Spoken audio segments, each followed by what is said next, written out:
welcome to Boat Morning here in Port Huron. We're at the Port Huron Yacht Club. We're inside Great Lakes Santa. My name is Greg Norman. We're going to bring you a little bit of the pre-race, talk to some folks. We're also going to have a long discussion about what a pro racer is, what a sailing pro racer might look like or might be. So it'll be kind of interesting. But you can see behind me, there's all kinds of folks. We're here having an enjoyable time. It's more family night. We usually come here on Friday night. We decided to take a change and watch the boats go out. We'll catch up with a number of those folks up on the island. Looks like we're going to have a long, fast race downwind. Wind is up early, and that's always nice to see for the 101st as we go into the second century of Port Huron. It's a Mackinac Race sponsored by Bayview and National Fleet Service. We always want to make sure we get that in. So stick around. We'll have some fun with it, and we'll be back in a couple seconds. Tim, you're the chairman. Just talk about the 101st. You're moving into the new century. Well, we're excited to be starting our second century of Bayview Mackinac Racing. Back for this year are two courses, the short course for the slower racing boats and the cruising boats, and the Cove Island course for the faster racing fleet and the multi-hulls. And it's a beautiful day. We got plenty of breeze forecast, and we're excited to be here and looking forward to go racing. I did my last official race announcement at 8 o'clock this morning, so as you can see, we're getting the boat ready to go out and race. And everybody have a safe race, a fast race, and we'll see you on the island. And you're healthy. I'm healthy. We see you here before the Mac. Talk a little bit about the race. Well, we've been racing together how long? This is my 29th race, so 35 years. Okay, so we've been racing together 35 years, and we're still racing. We're getting old, but we're still racing. Yes. It's going to be a big downhill race today, obviously. It is, definitely. It's going to be a fun race. Yeah, well, yeah, a lot of shoot stuff, and hopefully it'll be faster. We're obviously talking to one of our favorite sailors in the whole world, Keith Stauber. Keith, you're starting out here with going to be a downhill race most of the day, right? Correct. And just thoughts on the race? Well, it looks like it's going to be fun out of the starting line for a while, and picking your correct jibe point looks to be a pretty important part of the day. And then getting up farther on the lake, it might get a little light and dicey, and we'll have to deal with the generally conditions of Great Lakes, light air, and get as fast as you can in the right way. I watched you come across from Duluth. You got more miles delivery to these races than I've put on my car in 2 months. Yeah. It's just got to be, this has got to be a love for you. This is just. Oh yeah, I mean we enjoy the sport, and my daughter and son-in-law and my father-in-law and mother-in-law, daughter-in-law and son-in-law racing and delivering the whole time with us. Mother-in-law, 86 years old, delivering with us, and wouldn't have it any other way. And my father-in-law driving the support truck all over, and I mean we've got tons of family support and good friends, and and coming to these events and seeing all the people we only see once a year are just really a good time. As I pan over, shingling, am I getting the name right? We're panning over. I watched on AIS all the way across. That was your traveling compartment, traveling companion. They had a chance to. Let me get them a better shot over there. Yeah. It was your traveling companion. Yes. Coming across. It's nice to have that as well. Oh, absolutely. Just out of curiosity, on delivery, coming from Duluth all the way back to here. Yep. How much did you sail and how much did you motor? We sailed maybe 25% of the time. Okay. And motor sailing was part of that. And we ran into some foul weather in the east end of Lake Superior, but it was a beam reach, so just a number 3 and going 7 to 8 knots with one sail up, pretty easy. Last question. You're a PHR at Midwest guy. Yep. Give me your definition of what a pro sailor is. A pro sailor? That's someone that works in the industry and makes their living off the industry, knows what they're doing, has all the latest technology and availability of product knowledge, and yeah. Okay. Can I ask you, any of you guys, we're doing a whole thing on pro sailors, not pro sailors. Can I ask you each one what you guys think of a pro sailor? Why don't you ask Maddie? What I think of pro sailors? Yeah, just no. I'm just asking you what your definition of a pro sailor is. But can I get you a little closer? Sure. Just. Do you want me to? Is that close enough? Just tell me your name. Madeline Stauber. Yep. Actually, pause. I have to say that again because I just changed it. Madeline Sola Stauber is my name. Okay. Just your definition of a pro sailor. My definition of a pro sailor, like in logistical terms, somebody that gets paid to sail. but in like life terms, somebody who's a pro is somebody that like gives their all, somebody that works really hard to know what they're up to, somebody that works really hard to like actually sail their boat and actually sail it really well and always push for that like extra tenth of a knot. Thank you.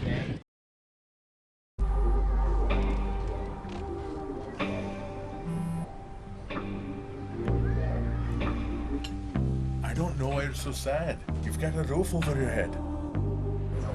Bro, you gotta stop with that depression stuff. That's a white people thing. Escúchame, en esta casa los hombres no lloran.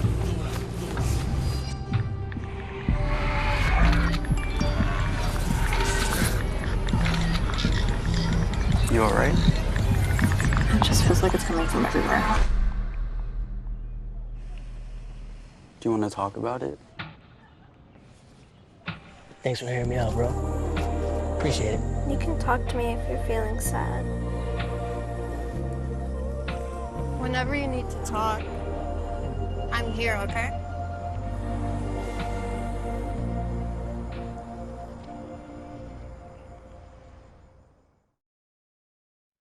I want to have a quick conversation to just kind of catch up with all of the aspects of the race that didn't necessarily go as well as planned. Mother Nature and her wind and fury really brought home a number of things this past week between the Bayview Race and the Chicago Race to Mackinac. We were at the beginning Saturday morning with the Mackinac Race and had a chance to be a part of that, which you'll see. And then we obviously spent some time on Mackinac Island after the Chicago Race and had a chance to talk to some of those guys. There was just a bunch of wind coming up from Lake Huron that had a problem. If you're not familiar with Trident and Pete Price got shoved overboard off of Trident. We're going to have a conversation with Ken Colpaert here in a couple seconds, and Ken's going to kind of explain what it was like to see him go overboard. But I wanted to take some time to honor, if you will, Greg Velez on Amati 2, which is a FAR 49. And I want to get these names right.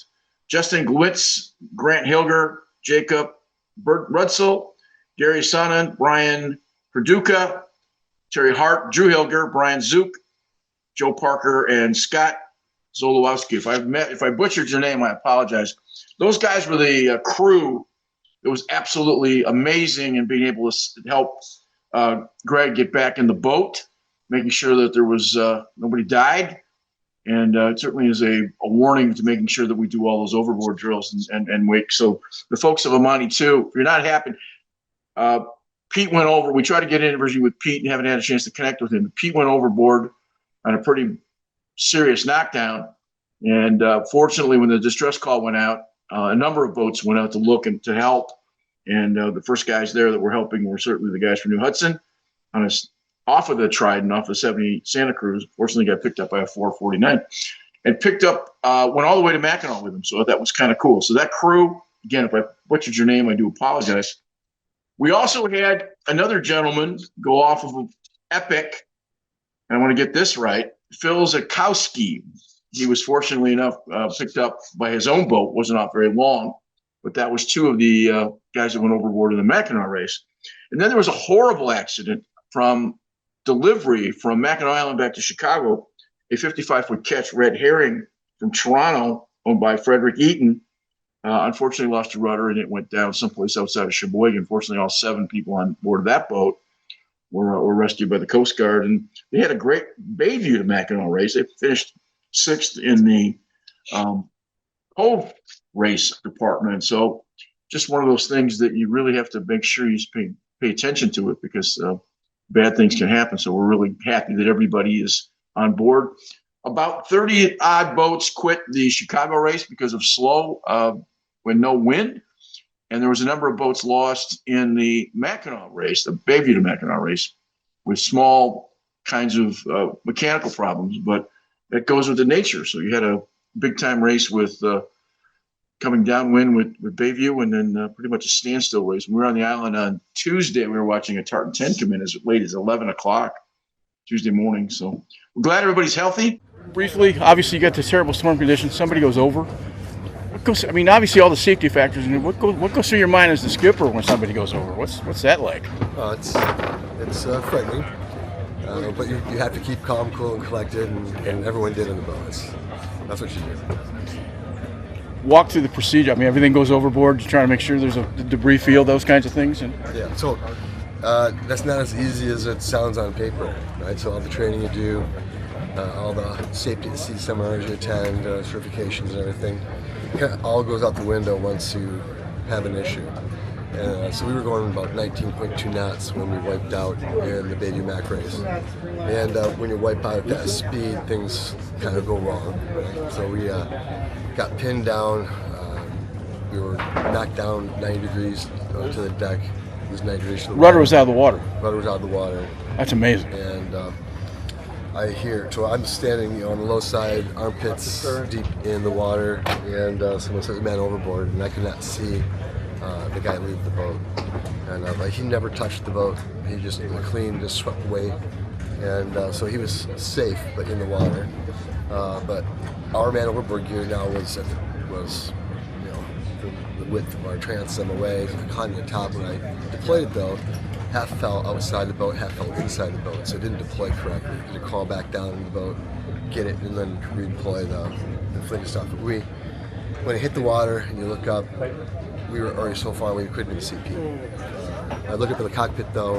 One of our guys, Glenn Burton, was pointing like he was supposed to be pointing, and but soon we were so far away. We're getting dragged sideways. All right. Safety is always a strong concern. Now that next time you go out, does it become even maybe more important to you, or is it the same? No, everyone that I know always practices the same safe. So it's just a point of emphasis all the time. It is, right? We have 16 life jackets, tethers, everything for the people. We have jack lines in the boat. It's stuff that everyone does all the time.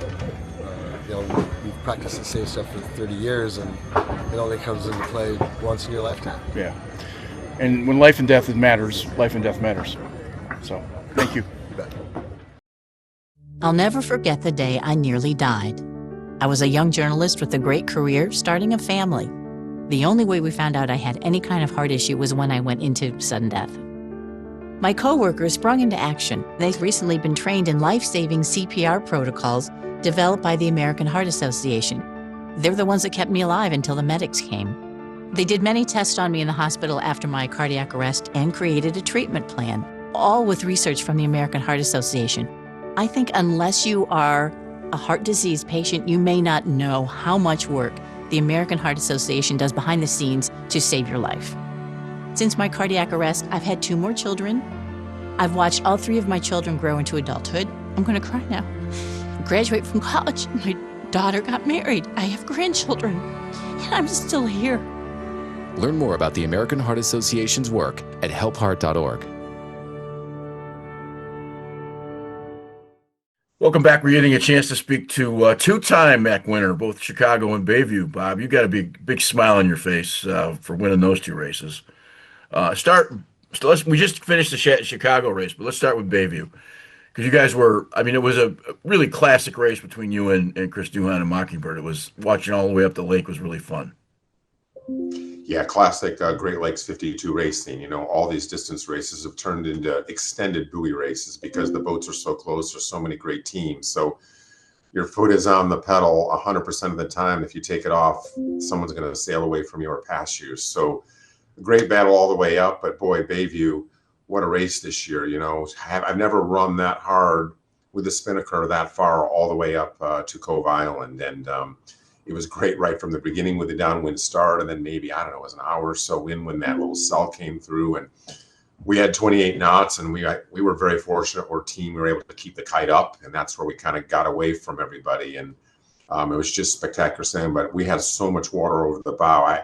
Tate Schaefer, great Port Huron guy himself, our fabulous boat captain, I swear to God, he probably bailed 200 buckets of water. We would have sank without. He was just constantly bailing the whole way because there's so much water coming on the deck. So that sail up to Cove Island was just exhilarating.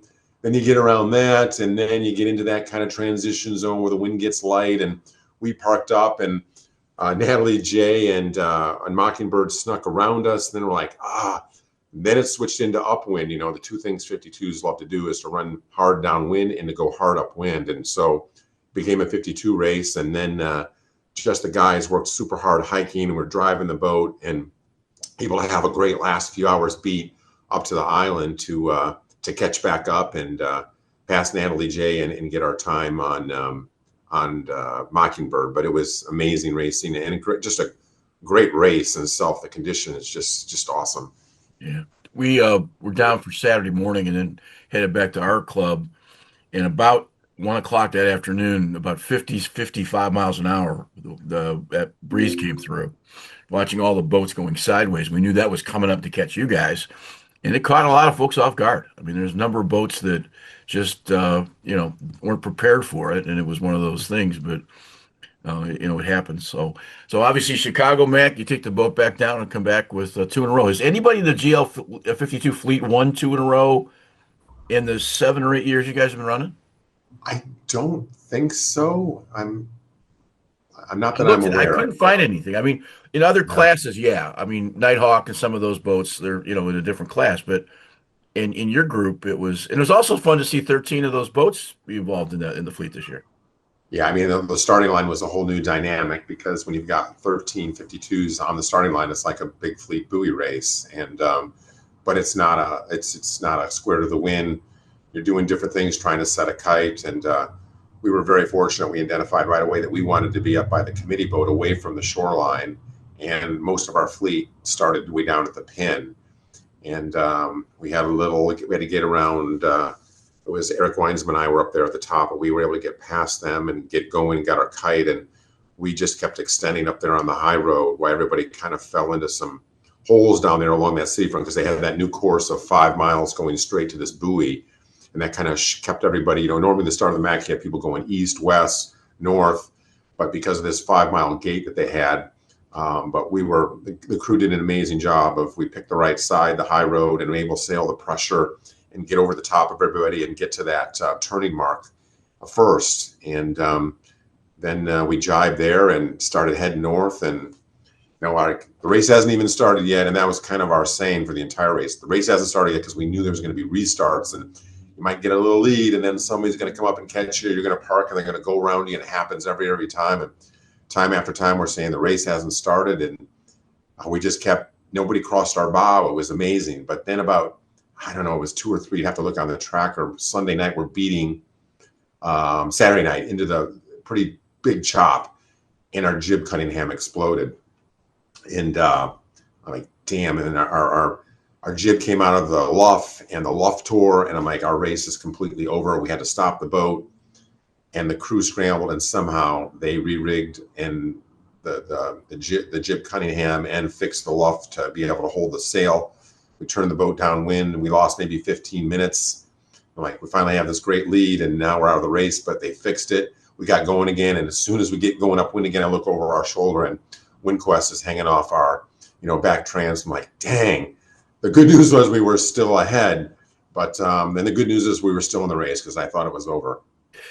Harder for crew, the Mac Bayview, where it's real hard downwind, and then it sort of changes, versus a real slow race, because in the Chicago race, there were about 32 boats that eventually dropped out of the 285 that started. And it was just, there were boats coming across. We were there yesterday up at the island, and we were watching a Tartan 10 come across, I think, at 11 o'clock in the morning. So there were still 7 or 8 boats out. What's harder for a crew, that no wind or sort of that varying condition? Yeah, definitely with the Port Huron, because of the way the conditions were and we needed the riding moment. Nobody ever went off the rail because they couldn't on the downwind run. And then we were trying to grind them back upwind. And so we just kept everybody there. So that was really no sleep for everybody. The Chicago Mac, it was a lot on the rail also. There wasn't a lot of break, but we did have some lulls. We were able to get some people down for a couple of hours. And that definitely makes a difference, because in that longer race, what it was like 34 or 36 hours, I don't know, your drivers and trimmers, everybody's got to stay sharp. And so people got a couple of hours, but it wasn't like the normal full shifts of 4 hours on, 4 hours off that you like to get into. We weren't able to do that, and people just kind of pushed through because we knew if we could stay up on deck that we were going to be faster. 2 real technical questions. You can see the picture behind me is obviously your boat. lots of folks have seen a video online where your chutes come down in like this record number, but a lot of the 52s have the internal sort of sail yanker, for lack of a better term. I'm not exactly sure what you guys call it, but it's not one guy pulling it. It's actually a mechanical, somebody pulling it back through the deck. Is that, you guys all have those, am I correct? Yeah, we have the takedown system, and it's amazing. You know, you can be coming into a mark and be 2 boat lengths away from it, and your kite's still up. You're like, this isn't going to end well. But there's 4 grinders that are connected to a string, and it's finally a coordinated event between releasing the halyard and the tack and the guys grinding, and it sucks the kite down within 2 seconds if all goes well. If it doesn't go well, it gets stuck halfway or it gets ripped. And so on the distance races, you try to use the takedown system when you can, but sometimes using a combination of sails, reaching sails where you can't do the takedown system, and you try to do a manual. And if that all goes well, the kite gets in, it doesn't get underneath the boat. But we had a couple of scrambles on the manuals, but all in all, we were fortunate on the takedowns. On the offshore, the takedowns don't always end up being string drops, and they can be old school. You never know what's going to happen. And I asked the question because I had a couple of people that were standing and talking, and they said, "Oh my gosh, I wish we could bring our sail down that fast." And I said, "Well, you know, for a couple $1,000, you can put a system inside your boat that'll pull it down automatically. That's not, when it comes down that fast, it's not human opportunity. It's the mechanical prowess of how it works." Second question, and this is just a personal note. I'm not trying to pick on anybody at Mackinac Island, but we were up there yesterday, and you guys were parked out on the fuel dock. That just didn't make sense to me. Yeah, I didn't understand that for the Bayview Mac. You know, we were like we've always been. You get there and there's the slips waiting, and that's great. And the 52s were over on the fuel dock, which is hard to get off of and kind of beats the boats up a little bit. And you know, there's a lot of empty slips when we still left, but maybe that's an adjustment. Yeah. Again, I'm not picking on, but I know how meticulous you guys are with shoes off and on. And I noticed yesterday there was towels all over the place and people, you know, visiting boats on the outside part of the 52 fleet.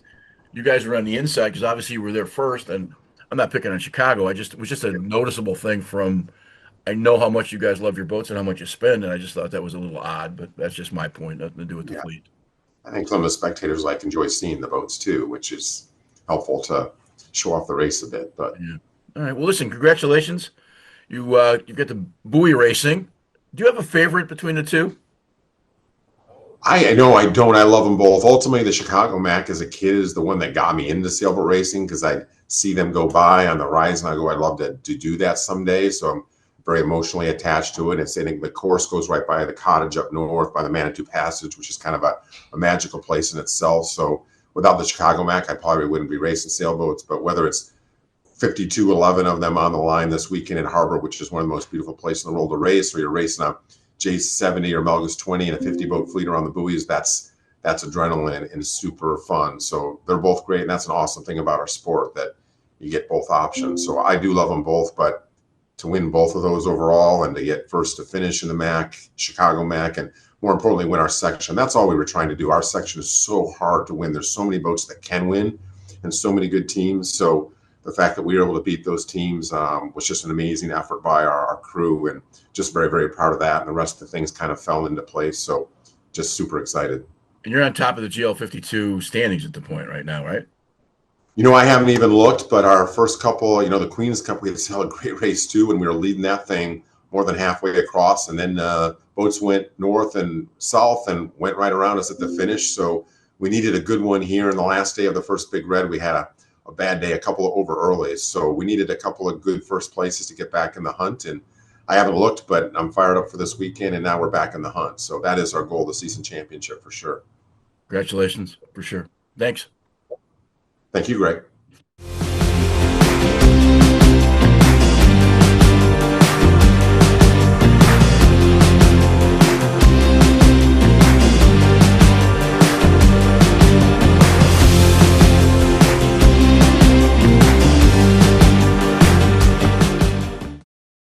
I'll never forget the day I nearly died. I was a young journalist with a great career, starting a family. The only way we found out I had any kind of heart issue was when I went into sudden death. My coworkers sprung into action. They've recently been trained in life-saving CPR protocols developed by the American Heart Association.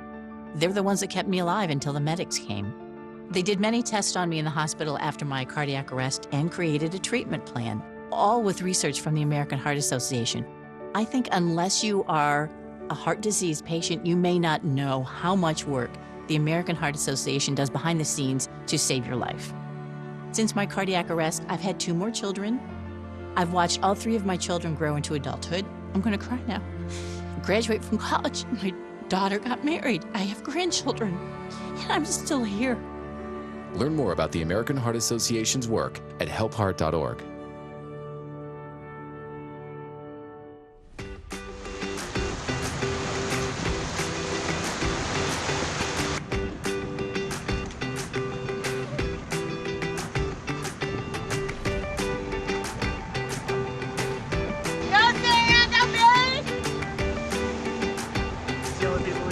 Nice. Those are the only people I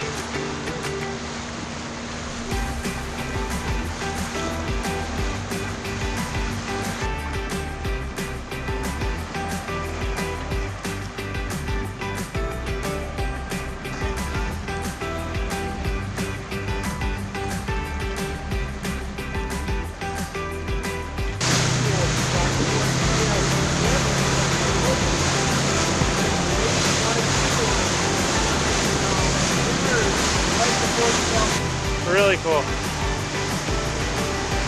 Wish they started it a little bit more south. The best one was in Brookfield, and he played hockey until the early 60s, and now he's out. Now they're skinny.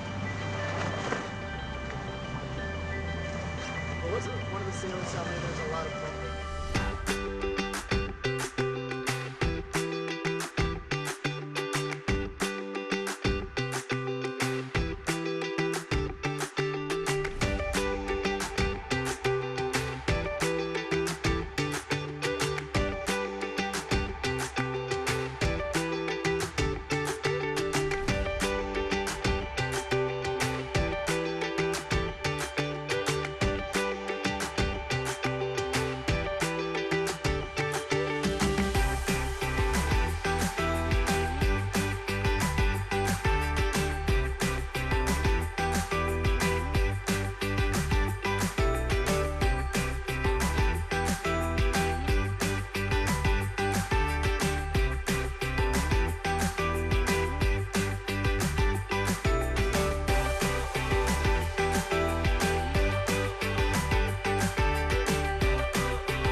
sitting in Mackinac Island Hotel with one of our favorite guests and one of our contributors to the show, Duane Burgoyne.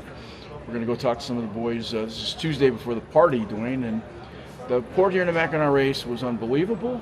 It was a fast finish. It was one of the top 5 ever. And then there was the Chicago race where they lost 26 boats, just guys giving up. A little bit of tragedy. We lost a boat during the race, but as it's all calm now, as we came across on the ferry, it's still pretty rugged out there. The wind's pretty good now, but it's not a really good Chicago to Mac race, was it? No, it wasn't, and unfortunately I didn't get to do the race. Had a little bit of medical problems that kept me on shore. So I was a rookie. My new title was Couch Navigator. So, but the guys out there, we watched them all the way through, and the winds at the start of the race were from the south, pushing the guys up to the coastline of Michigan, and then on Saturday night they turned to come in from the north, and it was a little bit more brusque, and the guys got their number 3s up a little bit and started sailing upwind and thought that this was going to be a pretty good race from here on in. Unfortunately, the winds had died, so it was a race of pick your lanes and see what happens. All right, you've done both Port Huron to Mac races and Chicago to Mac races. It's just what you get. It's not like it's one year versus another. Some years are good, some years are bad. The downside to this particular year is we lost the boat going from Mac, from Port Huron Mac down to Chicago, lose a rudder, down the boat goes, and that's a tragedy. And there was a number of guys overboard this year, so it's an interesting condition both races. Yeah, the part of the Chicago Mac race this year was the delivers. The Wednesday night waves were really high, and boats, it was really tough to get coming over there. Unfortunately, the Canadian boat, Red Herring, the big catch, went down with the crew. Great job by the Coast Guard to be able to pick everybody up and get them on shore safe. So that's always the human life is always the most important part of this a catastrophe that happens like that. So there's this. We put these 2 Mac races in the books. Obviously, we've got the Regatta coming next week, and the finish up on the 52s will take care of it. But this is essentially the end of the race season in terms of the open water racing. Right. Typically the Mills race down in Lake Erie get you prepared for the Bayview to Mackinac, the 70-mile race an overnight, and then Queen's Cup on the other side get you ready for the Michigan side. Queen's Cup was a drag race across the lake, pretty good race. The Mills race was a little bit light air, so it was we had a lot of different type of wind styles for getting ready for these races. All right. Well, we're going to have some conversations with other folks, and I got to ask you the one question.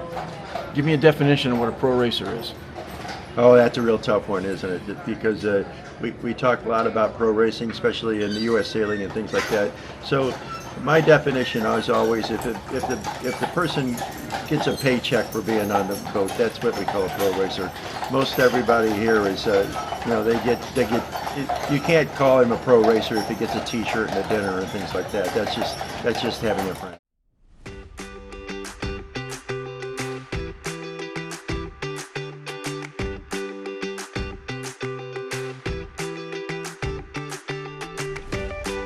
We're going to have a quick discussion about what people think professional sailors are versus amateurs. The GL52 fleet, the Great Lakes fleet, decided instead of having professionals in a Corinthian fleet, they were going to have a pro-am. And some of those amateurs are part of that discussion. And what constitutes a professional? I think the advent of being paid athletes in the Olympics changes certainly that discussion, and it hasn't been much different here in the Great Lakes. So we thought we'd ask a bunch of people who thought, what's the difference between professional and amateur? I thought is if you got 50 cents, you're a professional because you just got paid. But it's an interesting question, and it's one of those sort of revolving back of the boat discussions that keeps happening to distinguish between what is a professional and what's an amateur. So listen to what a few folks think, and we'll let you take your own evaluation of what your definition might be. A pro racer is somebody who has a history and a dedication to the sport of sailing, right? It's somebody you can go to and they're telling you things not just because they've done it once or twice, but because they've done it countless times, hundreds of times, and those of us who just race on weekends don't have that kind of time in boats, right? And so what the pros have is they've seen all these movies before. Nothing's a surprise. You know, they've got that ingrained into their brains. A pro sail racer, somebody who gets paid to race. Someone who loves going on the sea and likes to do it, family thing. I think someone who's like, I don't know. Professional sailor. Yeah. Somebody who, what's the difference between professional and amateur? You get paid. Okay, so let me ask it again. Yeah. What's your definition of a pro sailor? Someone who gets paid to sail, you know, likes going on the boat. I would say like a perfect example is like someone on Heartbreaker, you know? Okay. A pro racer, someone who gets paid to race sailboats. My definition of a pro sailor, like in logistical terms, somebody that gets paid to sail. But in like life terms, somebody who's a pro is somebody that like gives their all, somebody that works really hard to know what they're up to, somebody that works really hard to like actually sail their boat and actually sail it really well and always push for that like extra tenth of a knot. Thank you. Give your definition of what a pro sailing racer is. What a what? Pro sail racer is. Pro sail racer? Not us. Yeah. Not us. We're completely amateur. Yeah, we're amateurs. Or amateur. Well, somebody who's in the business or somebody who gets paid. A pro sailor? That's someone that works in the industry and makes their living off the industry, knows what they're doing, has all the latest technology and availability of product knowledge, and yeah.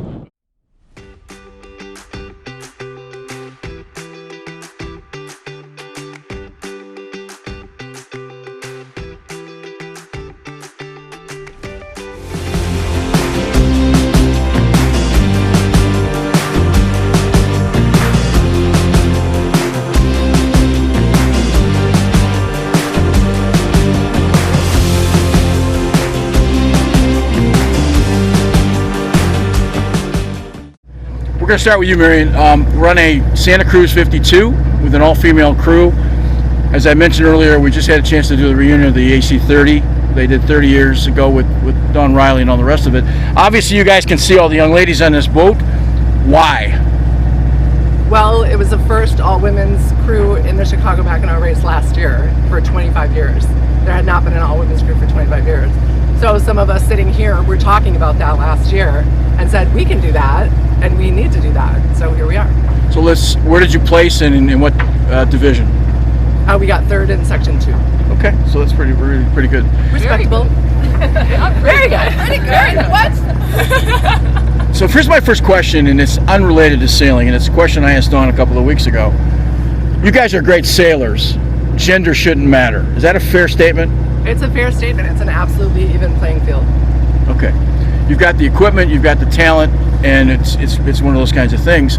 Does the female thing still come up? Obviously, I'm sitting here talking to you, and I should be interviewing you as great sailors. Is that fair?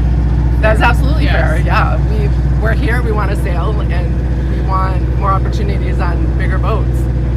And I want this to carry on. I want another women's team to organize next year and sail the Chicago Mac, so this is a common thing, not a newsworthy thing. Where is this boat based? Lake Bluff, Waukegan, Illinois. Okay, so we're obviously Lake Michigan. Yes. Okay, so from that standpoint. Boat, yeah. You guys are from all over, so anybody thoughts on the race? It was a tough one. Definitely longer than expected, slower than expected, but plenty of opportunities to make up for mistakes or not make mistakes. Does a female crew have something over a male crew? And I ask that as a college female lacrosse coach with 40 girls between the ages of 18 and 22. People have said that women are more collaborative, less egos, and I think we saw that. I definitely found that. Yeah. No egos. Everybody willing to talk through any move or admit a mistake or ask for help when you need it. And everyone just came together and had the same goal and sent it. None of us had really sailed together or even met each other before, May? And we sailed together twice before this race, and I think that's kind of unique for a situation like this. Madcap, why the name? It's my husband's family boat name. Okay, so it comes back with the group. And it doesn't offend anyone. You can't possibly offend anyone with the name Mapcap. No, you certainly can't.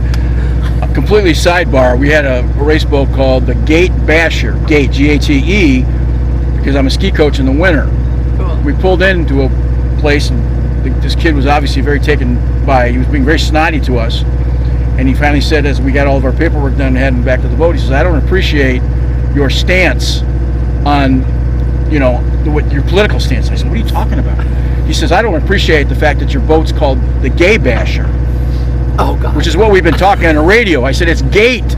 Look at the back of the boat, you'll see an outline of a ski racer. Oopsies. It wasn't. He walked around, he goes, oh my God, I'm so sorry from calling it what it was. Any thoughts over here on the race, ladies? Yeah, I was very appreciative that this group of people that, again, we didn't really know each other very well, so open to the conversation of how do we make the boat go faster, problem solving all the time, even when a problem wasn't apparent.